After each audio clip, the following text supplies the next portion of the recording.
Hola, ¿ya me conocéis todos? Soy Angie, pero ahora me vais a conocer en la moda. Que vosotros no me conocéis todavía, pero ya veréis, todas las semanas me vais a ver con un atuendo distinto, igual tiene. O sea, que me vais a ver, mira, ahora mismo llevo unas gafitas, un gorrito, eso sí, ya lo he visto, un fulay precioso, un traje largo negro, que me lo han hecho un gran modisto, me lo ha hecho. Entonces, quiero que me veáis tal y como soy, en todas las facetas de mi vida. Bueno, Angie, una cosita. ¿Y ese look para qué te lo vas a poner? ¿Para algún evento?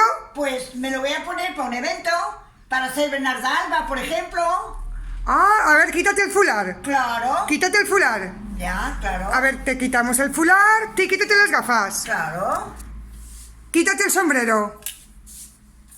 Entonces, es un look que tú ya estás. A ver, ¿qué diría Bernarda de Alba? Ay, Bernarda de Alba no diría nada más que se sentiría muy elegante. Porque aquella señora era tan elegante. Pero tenía muy mal genio, ¿eh? Bueno, pero todas las personas tenemos mal genio. Porque la persona, si no tiene mal genio, no es persona. Tiene que tener su genio. Ah. Y tiene que demostrarlo en algunas cosas.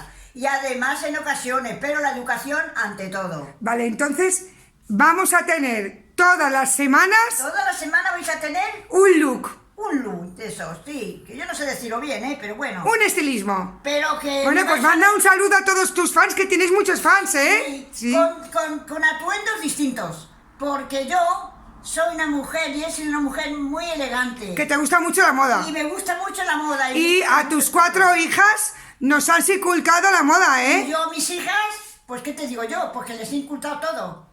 Bueno, pues manda un saludo para todas tus fans. Un saludo para toda la gente que me conoce. Y yo les mando mi cariño y mi amor y todo. Que me veáis, ¿eh? Sí, que me veáis, que os sí. va a gustar. Ale. Vale.